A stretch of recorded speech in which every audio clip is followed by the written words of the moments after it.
People who let their mom count to zero. What happened after? 1. Everything goes black and the last thing I see is my mother's slipper speeding toward me.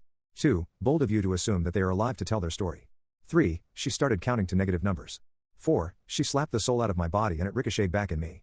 5. She reset me to factory settings. 6. Half of my respiratory organs were destroyed.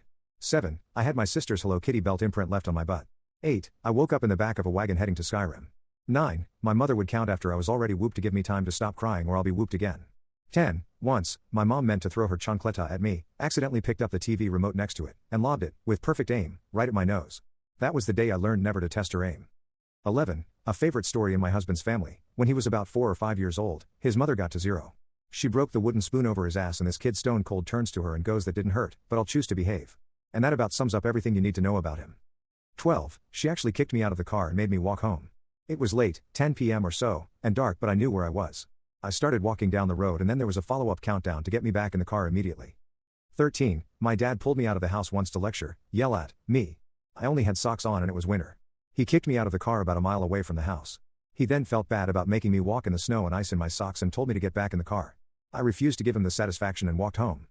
14. I was so pissed off that I stood there until she reached zero. Then she hit me in the arm with a hairbrush, which was significantly big. It broke in two. I felt such a badass that I went on all that day showing the bruise in my arm and telling the story of how I broke the hairbrush in two. It hurt like crazy, but I had a story. 15. My mom didn't count. She held up her hand and made a mouth-closing motion and then a fist. It meant pie hole, or your hole, meaning be quiet or else. It wasn't a threat. It was a promise. 16. My dad didn't count. He treated me as he wanted to be treated, and one day he asked me to do something simple around the house. As we were walking in, I closed the screen door and said no because it was something I hated doing and thought he was being spiteful.